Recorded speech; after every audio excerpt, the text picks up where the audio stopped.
두 번째 키워드, 문 대통령의 선택입니다. 차기 청와대 참모진 개편이 임박했다는 관측이 나오고 있습니다. 지금 문재인 대통령의 신년 기자회견이 10일쯤에 이뤄질 예정인데요. 이르면 내일 청와대 참모진 개편이 이뤄질 예정이라고요. 예, 곧 개각보다도 사실 어떤 면은 더 중요한 청와대 비서진에 대한 인선 결과가 발표가 될 것으로 보여요. 가장 주목되는 인사로서는 청와대 비서실장을 누가 되느냐는 거지. 임종석 비서실장은 거의 교체가 확실시 된 것 같고요. 그 이후에 비서실장이 지금 주목이 되는데요. 현재로서는 노영민 전 의원 주중대사죠. 노영민 의원이 가장 물망에 많이 오르고 있고요. 이 밖에도 정무수석, 소통수석 이렇게 대대적으로 바뀔 것으로 지금 보이고 있습니다. 자, 우리가 개각을 하는 이유는 국민들에게 어떤 새로운 희망을 주기 위한 조직을 일신함으로써 새로운 길을 가겠다 하는 또 그런 목적으로서 이 개각에 대한 기대가 상당히 큽니다. 그런데 이번에 청와대 개각은 다분히 총선을 앞두고 국회의원 길터주기 위한 그런 개각이란 측면이 많이 부각이 되고 있는 것 같아요. 이 개각을 하려면 적어도 개각의 당위성과 명분이 주어져야 되는데 임종석에서 노영민으로 바꾸는 것이 과연 어떻게 바뀌는 건지 국민들한테는 별로 체감이 잘 되어 있지 않습니다.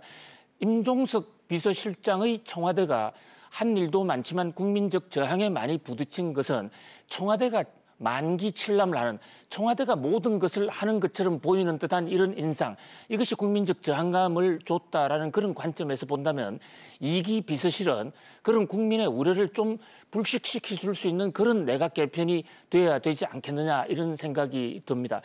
현재 정부조직법상으로도 헌법이나 정부조직법에 보면 청와대 비서진들은 오로지 대통령 보좌를 하는 비서들입니다. 그런데 최근 2년 동안 문재인 정부 출범 이후에 내각을 무시하고 청와대가 모든 것을 다 한 듯한 그런 지금 인상을 주어왔거든요. 그런 면에서 아직까지 지금 개각 시간이 좀 남아 있습니다. 이 개각 인선 대상이나 또 개각을 하는 그 방식, 그 개각의 이 명분에 있어서도 이런 어떤 메시지를 좀 줬으면 좋겠다라는 그런 국민적인 이 요구가 있어요. 또 문재인 대통령은 이번 10일 날 신년 인사회 겸 기자회견을 하게 됩니다. 여기에 새 참모진도 나오게 된다는 그런 점에서 바로 이 신년 기자회견이 문재인 대통령 2기 출범의 하나의 신호탄이 될 것으로 보입니다. 이번 기자회견은 아주 파격 행보로 대통령이 직접 주재하면서 기자들과 격이 없는 100분간의 자유 토론이 될 것으로 보입니다. 최근에 청와대를 둘러싼 일부 불협화음도 있고 또 의혹도 있었습니다. 이런 문제가 이번 기자단과의 자유 토론을 위해서 허심탄회하게 해소되는 그런 계기가 되었으면 합니다. 특정 언론사를 봐줘도 안 되겠지만 특정 언론사를 배제하는 그런 모습도 사실 지난해 대통령 기자회견에서는 메이저 언론이라고 해서 대부분 뺐죠. 그런 모습도 썩 그렇게 좋은 소통의 모습은 아닐 것으로 보입니다.